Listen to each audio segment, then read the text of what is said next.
한번 따라합시다. 생각마다 주님 사모하고, 말마다 주님 증거하고, 걸음마다 주님과 동행하자. 시리즈로 오늘 네 번째, 인생 승리의 비결, 하나님의 무한한 심이라는 주제로 말씀 전할 때 여러분에게 능력이 임하기를 축원드립니다. 여러분, 인간은 누구를 막론하고 자신의 환경을 극복해서 성공적인 복된 인생을 살기를 원합니다. 그 누구도 자신이 약해져서 패배자로 끝나는 삶을 살기를 원하는 사람은 단 한 사람도 없습니다.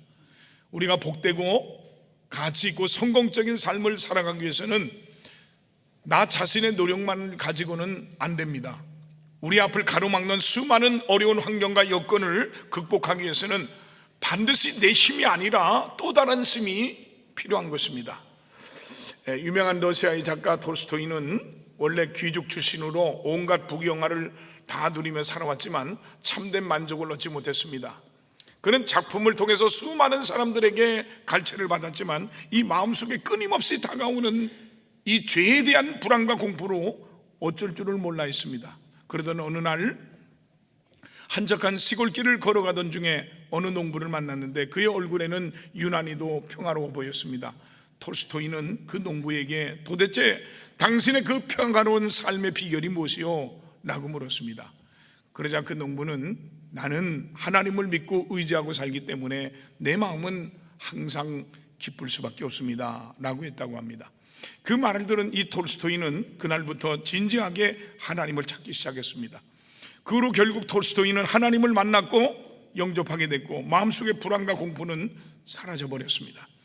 톨스토이는 하나님을 아는 것이 바로 사는 길이다 라고 고백했습니다.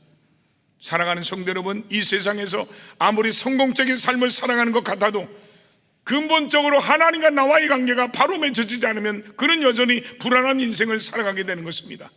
예수의 피로, 십자가의 능력으로, 예수 이름으로 하나님과 나와의 관계가 바로 맺혀지지 않으면 불행한 인생을 살아가는 것입니다. 그 이유는 하나님과의 관계가 끊어지면 이 세상 삶 속에서도 그 어떠한 곳에서도 참된 의미를 발견할 수 없기 때문입니다. 그러므로 영적인 문제, 신앙의 문제가 해결되기 전까지는 결코 인생의 그 어떠한 문제도 해결될 수가 없습니다. 오늘 본문 말씀에 보면 하나님을 믿으라, 내가 진실로 너희에게 이르노니 누구든지 산더러 들려 바다에 던지우라며 그 말하는 것이 이루어질 줄 믿고 마음에 의심치 아니하면 그대로 되리라고 하셨습니다. 여기서 우리는 우리 인생의 힘의 원천을 발견할 수가 있습니다. 우리가 가끔 여행을 가면 호텔에서 잠을 자게 되는데요, 가끔 키를 잃어버려서 당황할 때가 있습니다. 그런데 그 어떤 호텔방의 문이든 다 열 수 있는 열쇠가 있는데 그 열쇠를 마스터키라고 합니다. 제가 지금도 기억하는 것은 제가 84년 1월 1일이 주일이었어요. 개척을 했는데 6개월 만에 청년들만 출석이 한 80명이 되고 작년까지 해서 6개월 만에 한 150명이 출석을 했어요. 제가 좀 괜찮게 생겼잖아요. 뭐 믿거나 말거나. 그러니까 이게 총각이 개척해서 부담이 엄청 되는 거예요. 그래서 그냥 우리 뭐 긴 얘기는 나중에 할게요. 우리 집사람 만나게 됐는데 내가 최정혜 씨 나 어때요? 그러니까 뭐라고 하겠어? 좋지요? 그러더라고. 코 껴갖고 결혼을 했어요. 내가 그 내용은 나중에 하는데 만난 지 2달 만에 결혼을 했어요. 2달 만에 6월 30일이 결혼기념일인데 삼복더위에 장마철이에요. 그래서 그 당시 제주도로 신혼여행 가는 게 가장 좋은 코스였고 그 다음에 못 가면 설악산을 갔어요. 근데 저는 제주도에 가고 싶은데 갔다가 장마라도 지고 비가 오게 돼서 비행기가 못 뜨면 주의를 못 지키니까 설악산을 갔어요. 설악산에 갔는데 지금은 하나콘도로 돼 있는데 그때 정화콘도라고 콘도는 그 하나밖에 없었어요. 그 당시.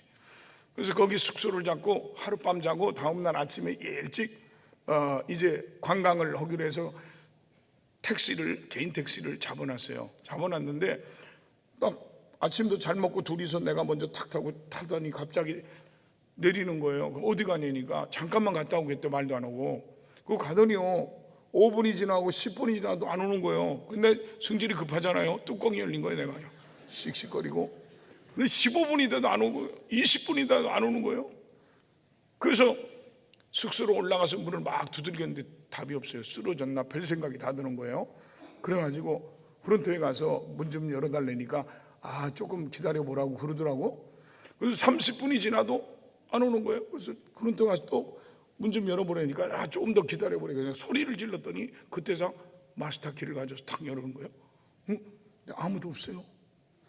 거의 40분이 다 돼가는데 안 오니까 또 청승맞게 비가 이슬 비가 쏙 내리는데 택시 기사가 담배를 한 대 탁 물더니 종종 이런 일이 있대.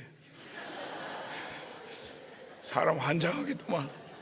아무 일이 없었는데 신혼부부가 왔다가 둘이 싸워가지고 갈라져서 그냥 가버리는 경우도 있고, 하룻밤 자고 일어났더니 신랑이 사라져버리고 하룻밤 자고 일어났더니 신부가 사라지는 경우도 있대요. 종종 이런 일이 있다는 거예요. 아무 일이 없었는데. 참 기가 막히대요. 여러분 웃지만 저는요 지금도 심장이 벌렁벌렁거려요. 나를 버리고 도망간 줄 알고. 40분이 다 됐는데 저기서 뚜벅뚜벅 걸어오는 거예요. 그래 우리 집사람 머리가 지금은 단발머리지만 그때는 긴 머리였걸랑요. 이렇게 묶었단 말이에요. 묶고 그 어디 갔다 오니까 미용실에 가서 이거 잠깐 묶고 달라 그러는데 그렇게 걸렸다는 거예요. 화나는 게 어디 있어요. 나 주님 만나는 줄 알았습니다. 그런데요 마스터 키를 가지니까 다 열리는 거예요. 마스터 키는 어떤 분이든 다 열 수 있습니다. 여러분 오늘 우리에게도 이러한 영적인 마스터 키가 필요합니다. 우리 인생의 앞길에 갖가지 문제가 닥쳐와서 문이 굳게 닫혀 있을 때 그 문을 열 수 있는 신앙의 마스터 키가 있어야 됩니다. 이 믿음의 열쇠가, 이 마스터 키가, 영적인 마스터 키가 우리의 손에 들려지게 될 때 바로 그것이 하나님의 무한한 힘이 되는 것입니다. 그러면 어떻게 해야 하나님의 무한한 힘을 소유할 수 있겠습니까? 첫째는 하나님의 말씀대로 살아야 됩니다. 오늘 본문 22절에 보니까 예수께서 그들에게 대답하여 이르시되 하나님을 믿으라고 했습니다. 이 말씀 하나님 말씀대로 하나님 뜻대로 살라는 것입니다. 오늘 이 말씀은 하나님 말씀대로 살 때 이 땅에서 축복을 누리고 천국에 가게 되고 할렐루야, 하나님의 무한한 힘을 공급받을 수 있다는 말씀입니다.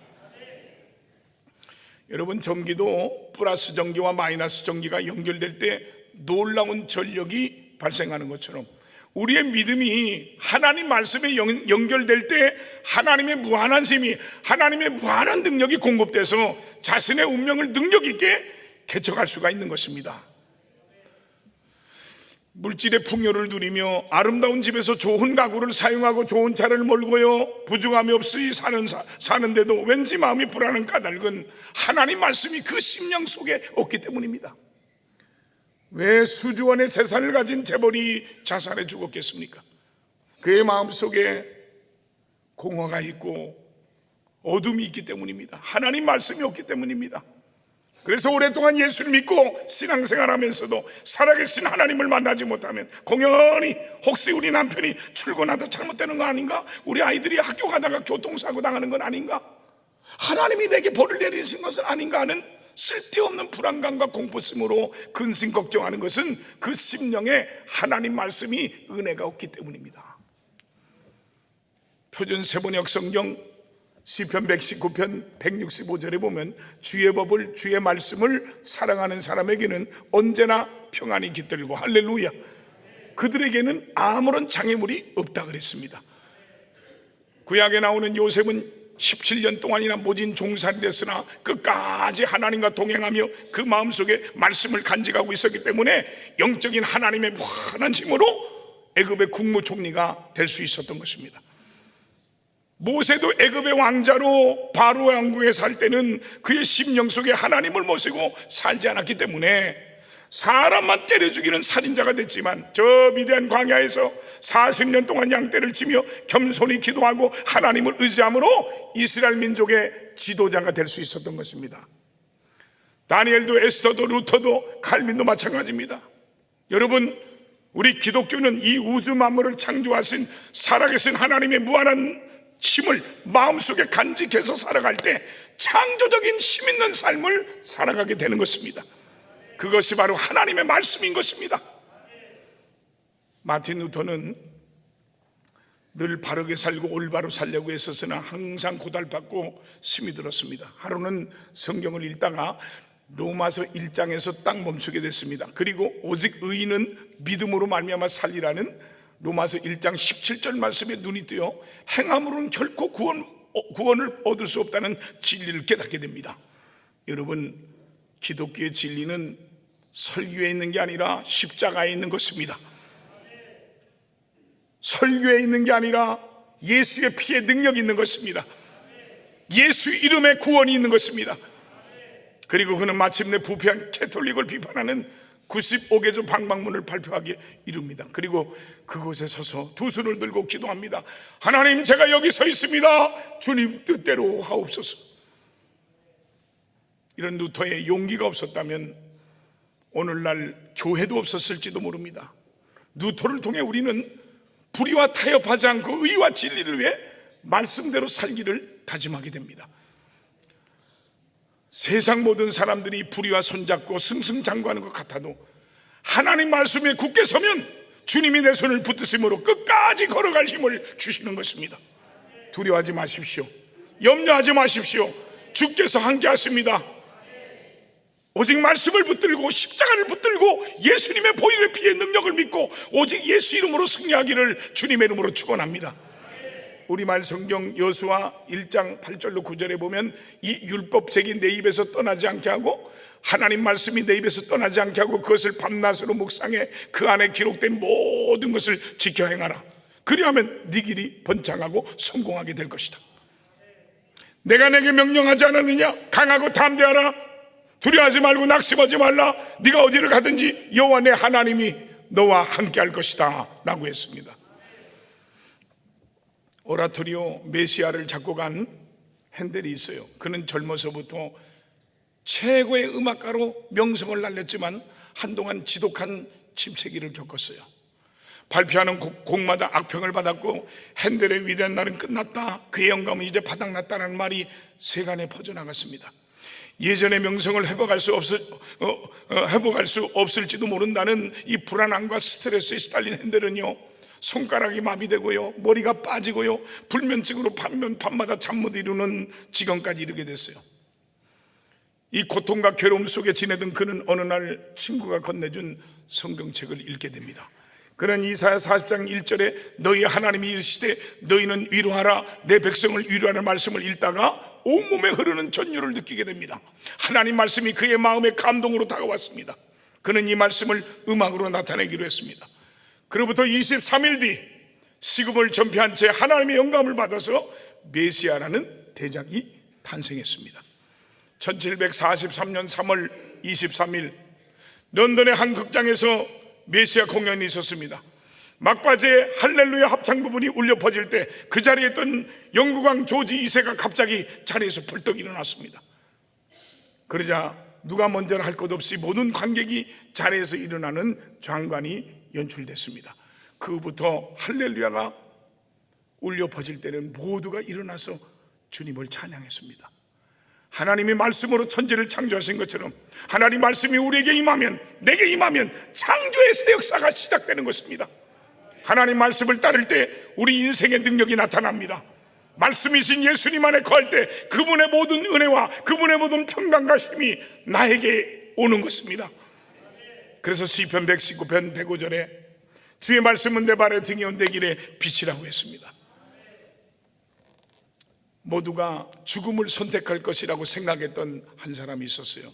그는 이렇게 말합니다. 어머니가 병으로 돌아가셨을 때 9살 소년이었던 나는 울었습니다. 그럼에도 다음날 나는 아버지와 울타리를 고쳤습니다. 집안이 가난하여 학교에 다닐 수가 없었습니다. 하지만 책은 한 권 살 수 있었습니다. 모든 돈을 쏟아본 사업이 실패했습니다. 10년을 일해야 갚을 수 있는 빚을 떠안았습니다. 그래도 난 매일 아침 눈을 뜨고 아침을 먹었습니다. 그리고 17년 뒤 빚을 모두 갚을 수 있었습니다. 계속해서 수많은 실패를 겪었습니다. 사람들은 내가 자살할까 봐 우려해서 주변에 칼과 날카로운 물건들을 정리했습니다. 하지만 난 실패를 겪을 때마다 오히려 식당에 가서 배부르게 먹고 머리를 깔끔하게 정리했습니다. 그리고 당당하게 길을 걸으며 스스로 다짐했습니다. 나는 다시 일어설 것이다. 1861년 3월 4일 나는 평소와 같이 일찍 일어나 아침을 먹고 머리를 정돈했습니다. 그리고 국회의사당으로 가서 대통령으로서의 내 이름에 사인을 하고 선언을 했습니다. 여러분, 이 사람이 누군지 아십니까? 바로 미국의 16대 대통령 에이브라함 링컨입니다. 그는 총 27번의 치명적인 인생의 큰 실패를 겪었습니다. 언젠가는 그는 이렇게 말했습니다. 내가 실패할 때마다 마귀는 내게 찾아와서 이제 너는 끝장났다고 말을 했습니다.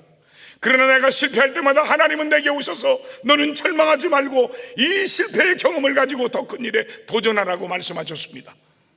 나는 마귀의 말을 듣지 않고 하나님의 말씀에 귀를 기울였습니다라고 말했습니다. 우리말 성경 이사야 55장 3절에 너희는 귀를 기울이고 내게로 오라, 내 말을 들으라, 그러면 너희가 살 것이다 라고 했습니다. 오래전에 미국에서 집회를 마치면 웬만하면 나이아가라 폭포를 꼭 갔습니다. 왜냐하면 2번 갔는데요, 거기서 큰 소리로 두 손 들고 나이아가라고 외치면요 저처럼 젊어집니다. 우비를 입고, 우리 집사람과 우비를 입고 배를 타고 폭포 밑에까지 깊이 가봤습니다. 정말 일대 장관입니다. 너무너무 아름답습니다. 웅장한 물줄기가 무서운 속도로 떨어져 내렸습니다. 그런데요, 어느 날 한 에너지 연구원이 이 물줄기를 활용해서 수력 발전소를 세운다면 엄청난 전력을 생산해낼 수 있겠다는 생각을 했습니다. 이것이 현실화돼서 미국과 카나다, 양국은 거대한 수력 발전소를 세웠고 거기서 나온 전력으로 엄청난 이익을 보게 됐습니다. 여러분, 우리 곁에는 이 폭포수보다도 더 위대한 힘이 존재합니다. 바로 하나님의 능력입니다. 그러나 그리스도인이라고 말을 하는 사람들 중에 자기 힘으로만 사는 무력한 사람들이 너무나 많습니다. 무엇이 잘되면 교만해지고요, 잘되지 않으면 우울해지는 초라한 그리스도인들입니다. 아무리 교회를 오래 다녔어도 스스로 말씀을 읽거나 스스로 기도하지 않습니다. 성경에 나오는 기적이나 능력과는 상관없는 사람으로 살아갑니다. 예수님을 믿는다고 하지만 늘 염려와 근심과 걱정과 두려움이 가득한 인생을 삽니다.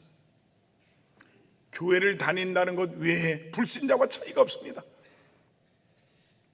여러분은 누구를 의지하고 사십니까? 예수님을 주인으로 모신 인생만이 답이 있습니다. 오늘 예수님을 주인으로 모시고 말씀 앞에 서십시오. 주님 말씀에 매 순간 여러분에게 힘을 공급해 주실 것입니다. 여러분의 삶은 축제가 될 줄 믿으시기 바랍니다. 쉬운 성경 마태복음 7장 24절로 25절에 보니까 내 말을 듣고 예수님의 말씀을 듣고 그대로 행하는 사람은 바위 위에 집을 지은 지혜로운 사람과 같다. 비가 내리고 홍수가 나고 바람이 불어 그 집에 몰아쳐도 그 집은 무너지지 않았다. 왜냐하면 그 집은 바위 위에 말씀 위에 지어져 있기 때문이다라고 했습니다. 사랑하는 성도 여러분, 마음속에 하나님 말씀, 살아있는 하나님 말씀을 간직해서 살아갈 때 하나님의 무한한 힘이 나의 삶에서 능력으로 나타나서 승리하는 삶을 살게 된다는 걸 믿으시기를 주님의 이름으로 축원합니다. 두 번째로, 하나님의 무한한 힘을 얻기 위해서는 하나님께 구하는 길밖에 없습니다. 기도하는 수밖에 없습니다. 제 인생에 100% 장담한 것, 기도하지 않은 건 다 실패했습니다. 다 손해봤습니다. 100%예요. 그런데 안 될 일도 못할 일도 기도하면 해결됐습니다.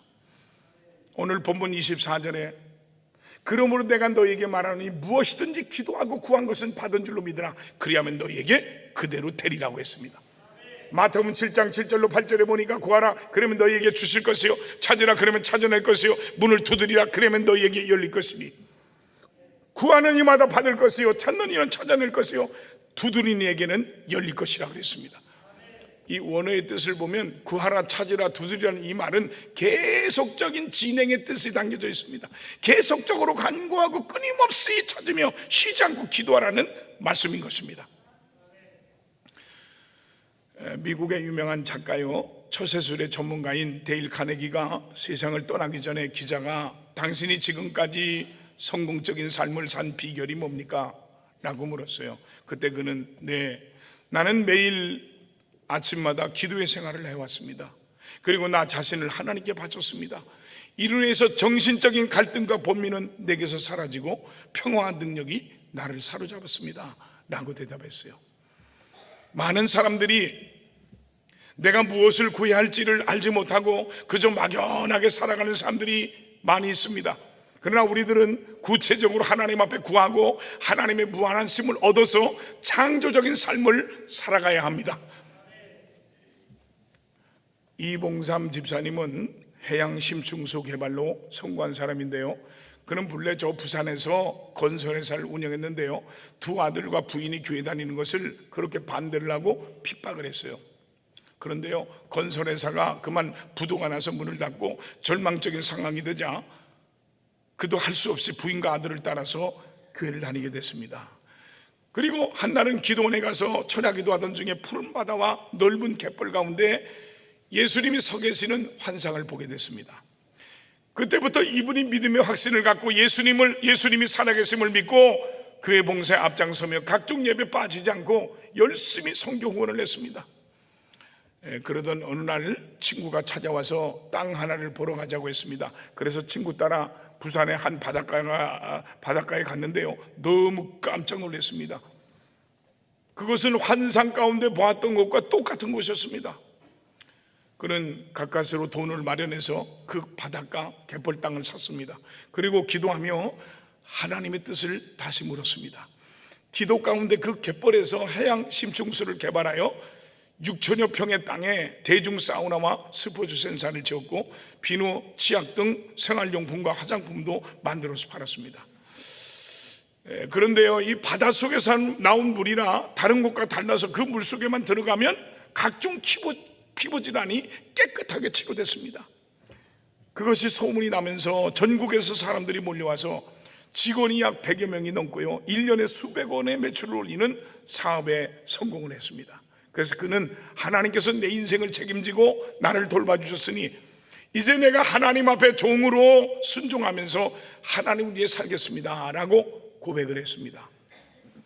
사랑하는 성도 여러분, 올해는 작년보다 더 힘들 것이라고 사람들은 말합니다. 그러나 여러분, 낙심하지 말고 포기하지 말고 더욱 하나님을 의지하고 기도하시기 바랍니다. 응답받고 출발하시기 바랍니다. 이번 작정기도의 환상을 보시기 바랍니다. 미국의 컬럼니스트 조지 스위팅은 당신의 인생에 폭풍우가 몰아친다면 하늘을 쳐다보고 기도로 하나님을 바라보라고 말했습니다. 히브리 12장 2절에 믿음의 주요 또 온전케 하신 이인 예수님을 바라보자고 했습니다. 우리는 어려움을 당하면 당할수록 더욱 하나님을 바라보고 의지하고 기도함으로 하나님의 섭리와 뜻이 무엇인지 깨달아야겠습니다. 시편 50편 15절에 환난 날에 날 부르라 내가 너를 건지리라 그랬습니다. 에레미야 33장 2절로 3절에 일을 행하신 여호와 그것을 만들며 성취하는 여호와 그 이름을 여호와는 네가 이와 같이 이르시는도다. 너는 내게 부르짖으라 내가 내게 응답하게 하고 네가 알지 못하는 그 비밀한 일을 내게 보이리라 그랬습니다. 여러분, 인생의 여러 가지 문제 앞에서 나와 여러분이 할 일은 주님 앞에 나가 무릎 꿇고 기도하는 겁니다. 왜 내 인생에 위기가 오고 어려운 일이 오고 자꾸만 꼬이는데도 기도를 하지 않습니까? 무릎을 꿇으면 주님이 보이고 진리가 보이고 길이 보이기 때문에 우린 기도해야 됩니다. 사람들은 허리를 굽히길 싫어합니다. 심지어 우리는 하나님 앞에 무릎 꿇는 것조차 싫어합니다. 마음이 완악하기 때문입니다. 이것은 우리가 얼마나 교만했는가를 보여줍니다. 어떤 사람이 코펜하겐에 있는 세계적인 예술품 중에 하나인 예수 그리스도의 초상화를 보게 됐습니다. 그는 명성에 비해서 초라한 작품에 크게 실망한 나머지 안내원에게 불평을 했습니다. 아니, 저런 그림이 어떻게 세계적으로 유명한 그림이 됐는지 이해할 수가 없어요. 사람들은 왜 저 그림을 보고 그토록 감동을 받을까요? 그러자 안내원은 빙그레 웃으면서 말을 했습니다. 선생님, 저 그림은 서서 보는 게 아니라 꿇어 앉아서 기도하는 마음으로 봐야 합니다. 그 다음 다시 평가해 보세요. 그는 그 자리에서 무릎을 꿇고 기도하는 마음으로 그림을 바라봤습니다. 그러자 그림 전체에 표현된 예수님의 사랑과 은혜로 가득 찬 모습이 한눈에 들어왔습니다. 그 모습에 크게 감동한 그는 그 자리에서 감사기도를 드리고 주님을 찬양하지 않을 수 없게 됐습니다. 여러분, 예수 그리스도 앞에 무릎을 꿇을 때 우리는 그분의 은혜와 사랑을 깨닫게 되고요, 그분이 우리에게 요구하는 것이 무엇인지 알게 됩니다. 그때 비로소 주님을 알게 되고 그제서야 우리의 삶이 변화될 수 있는 것입니다. 표준 세번역 성경 야고보서 4장 10절에 주 앞에서 스스로 낮추십시오. 그러면 주께서 여러분을 높이실 것입니다 라고 했습니다. 현대어 성경 베드로전서 5장 5절에 하나님께서는 겸손한 자에게는 은총을 베푸시지만 교만한 자에게는 채찍을 내리실 것입니다 라고 했습니다. 여러분, 하늘에서 내린 빗물은 그대로 마실 수가 없고요, 그 빗물을 물탱크에 저장했다가 정화를 시키고 소독하는 과정을 거친 후에 수도 파이프를 통해서 우리가 물을 마실 수가 있듯이 하나님의 이 무한한 능력은 그냥 얻어지는 게 아니라 기도의 파이프를 통과해야만이 얻어지는 것입니다. 그러므로 우리는 기도의 파이프를 하나님과 잘 연결해야 됩니다. 내 사업을 기도의 파이프로 하나님과 잘 연결해야 됩니다. 내 직장을 기도의 파이프로 하나님과 잘 연결해야 됩니다. 내 자녀들을 기도의 파이프로 하나님과 잘 연결해야 됩니다. 기도는 불가능한 환경을 가능케 하고요, 하나님의 무한한 능력을 공급받는 영적인 통로이기 때문입니다. 개그맨이라는 단어를 최초로 만든 코미디언 고 전유성 씨가 살아계실 때 어느 날 전영호라는 전도사님에게 이렇게 질문했답니다. 요즘 성도들이 기도를 열심히 하는데 응답을 잘 받지 못하는 이유가 뭔지 알아? 모르겠는데요. 그래서 전유성 씨가 요즘 교회 건물이 너무 좋아서 그래 라고 대답을 했다는 겁니다. 이해가 안 가서 무슨 소리냐고 했더니 요즘 교회 건물을 지을 때 너무 방음시설이 좋아서 아무리 우리가 하나님께 주여 주여 외쳐도 안 들리기 때문이라는 거예요. 우스갯소리지만 의미 있는 말입니다. 인생의 찬설이 내리고 비가 오고 눈물 나는 일이 있을 때는 새벽자단에 나와 무릎 꿇고 기도하던 신앙이 환경이 우리의 기도를 막는 경우가 많습니다. 너무 좋은 환경이, 평안한 환경이 우리의 기도를, 우리의 예배를, 우리의 찬양을 가로막을 수 있습니다. 오히려 인생이 고달프고 힘들고 비참하고 처참한 현실과 환경이 우리의 기도를, 우리의 예배를 예배답게 만들고 기도답게 만드는 것입니다. 중요한 것은 외적인 환경이 아니라 나의 내적인 환경이 중요합니다. 하나님의 무한한 능력을 믿느냐는 것입니다. 기도하지 않는 모든 이유는 핑계일 수 있습니다. 하나님이 무한한 능력을 믿는다면, 하나님이 살아계심을 믿는다면 어찌 기도하지 않을 수 있겠습니까? 하늘의 능력과 축복을 위해 꿈만 꾸지 말고 하나님의 무한한 능력을 믿고 기도로 나갈 때, 이번 작정 기도에 나올 때 하나님은 무한한 능력으로 여러분의 꿈을 실현시켜 주실 것입니다. 성경은 우리에게 내가 진실로 너에게 이르노니 누구든지 산더러 들려 바다에 던지오라며 그 말하는 것이 이루어질 줄 믿고 마음에 의심치 아니하면 그대로 되리라. 그러므로 내가 너에게 말하노니 무엇이든지 기도하고 구한 것은 받은 줄로 믿으라. 그래야만 너희에게 그대로 되리라고 분명히 말씀하고 있습니다. 그러므로 여러분, 구체적이고도 분명한 기도의 파이프가 하나님과 연결돼서 여러분이 원하는 인생의 모든 문제가 해결되고 하나님의 무한한 능력과 힘을 공급받는 기적을 체험하게 되기를 주님의 이름으로 축원합니다. 마지막으로 하나님의 무한한 힘을 얻으려면 의심 없는 믿음을 가져야 됩니다. 저를 통해서 하나님이 많은 역사를 일으킬 때마다 저는 의심해 본 적이 없습니다. 주님 말씀을 그대로 믿었습니다. 오늘 본문 23절에 내가 진실로 너희에게 이르노니 누구든지 이 산더러 들리어 바다에 던지우라며 그 말하는 것이 이루어질 줄 믿고 마음에 의심치 아니하면 그대로 되리라 그랬습니다. 사람들은 하나님을 믿고 의지하기보다는 자기를 더욱 믿고 의지하고 살아가려고 합니다. 나의 지혜와 나의 경험을 의지하고 내가 가진 재물과 명예를 하나님보다 더 의지하고 믿을 때가 있습니다. 오늘을 살아가는 사람들은 유명한 과학자의 이론이나 철학자의 말은 의심 없이 받아들이지만 기독교의 생명의 진리는 도무지 믿지를 못합니다. 심지어 수십 년을 예수를 믿고 모태신앙이라고 자랑을 하면서도 밤낮 의심의 안개에 사로잡혀서 하나님의 이 무한한 능력을 경험하지 못하는 사람이 많이 있습니다. 대학에서 교수님의 강의를 듣는 학생들은 그 강의 내용을 지식으로 받아들이고 학문으로 연구를 합니다. 그런데요, 살아계신 하나님의 뜻에 담겨있는 성경의 진리에 대해서는 자신의 편협한 지식과 경험을 가지고 판단하고 부정하고 비판하고 의심 못하려고 듭니다. 이런 행동은요, 가장 어리석은 자세인 겁니다. 우리가 이왕 하나님의 능력을 믿을 바에는 적은 믿음을 버리고 큰 믿음과 확신을 가지고 살아있는 하나님 말씀 앞에 순종하시기 바랍니다. 여러분, 인류 역사가 발전하고 우리 사회가 발전하는 것은 결코 부정적인 사람들이나 회의주의자들에 의해서 이루어진 게 아닙니다. 신앙의 사람, 긍정적인 사람, 적극적인 사람을 통해서 이루어진 것입니다.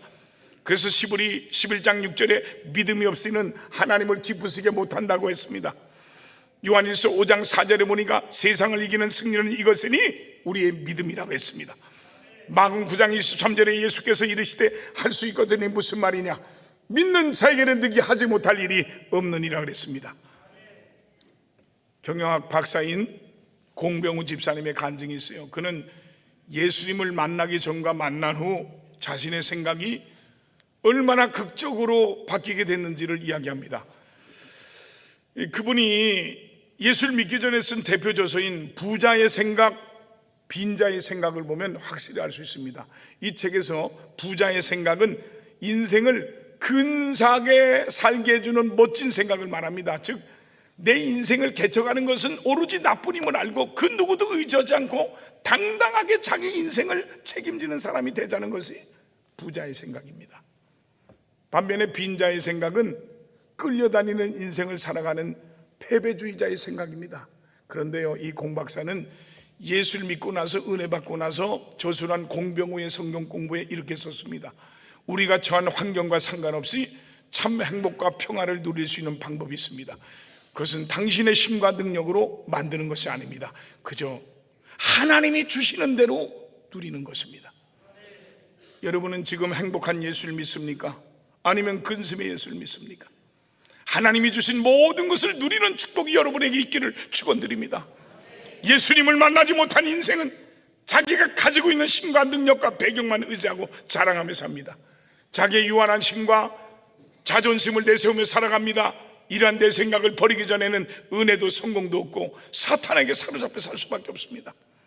내 판단과 내 생각을 내려놓고 성경의 진리를 붙드는 발상의 조난을 가져야 됩니다. 하나님을 아는 지식으로 풍성해져야 주님만을 사랑하며 능력 있게 힘 있게 인생을 살게 되는 것입니다. 시편 62편 7절에 나의 구원과 영광이 하나님께 있으며 내 힘의 반석과 피난처도 하나님께 있도다라고 했습니다. 이사야 2장 22절에 너희는 인생을 의지하지 말라, 너는 힘 있는 인생을 의지하지 말라, 물질에 의지하지 말라, 명예권세에 의지하지 말라, 그의 호흡은 코에 있나니 새말 가치가 어디 있느냐고 했습니다. 요즘 우리 교회에서 11조를 가장 많이 하는 한 사람으로 축복의 주인공이 된 젊은 집사님이, 물론 꼭 물질만이 축복은 아닙니다. 어느 날 제게 와서 사업 상담을 하는데 이런 간증을 하는 거예요. 어머니가 정말 우리 교회에서 기도 많이 하시고요, 정말 헌신도 많이 하시고요, 저를 위해서 기도 많이 하시는 권사님인데, 기도를 많이 하는 이 권사님인데요, 어느 날 어머니를 만났는데 그러시더랍니다. 내가 너를 위해서, 자녀를 위해서 여러분 기도해야 돼요. 내가 너를 위해서 하나님께 기도하다가 영서를 받았다면서 내놨는데 영어가 써 있더랍니다. 어머니 영어 할 줄도 모르는데 노트에 God abide in me, 너는 하나님 안에 거하라. 깜짝 놀랐답니다. 그러면서 어머니 권사님 말씀하시는데 하나님이 올 한 해 크게 너를 축복하시겠다고 하셨답니다. 그런데 정말 그렇게 잘 되고 있어요. 그렇게 헌신하고 충성하고 순종을 잘해요. 그러니 하나님께서 은혜를 주시지 않겠습니까? 그러니 하나님께서 축복을 주시지 않겠습니까? 그리고 그 권사님이 아들에게 하나님께서 말씀하셨대. 네 돈은 네 것이 아니라 내 것이다 라고 하셨답니다. 사랑하는 성도 여러분, 이제 우리는 마음에 의심하지 말고 믿음의 태도를 가집시다. 의심의 안개를 걷어버리고 확신에 찬 삶을 살아가시기 바랍니다. 우리 예수님께서 믿음이 적은 자여 왜 의심하느냐, 믿는 자에게는 능치 못할 일이 없느니라고 분명히 말씀하셨습니다. 이제 후로는 적은 믿음이 아니라 큰 믿음을 가지시고 하나님의 무한한 힘을 가지고 여러분의 운명을 바꾸고 인생을 바꾸고 축복된 삶을 살 수 있기를 주님의 이름으로 축원을 드립니다.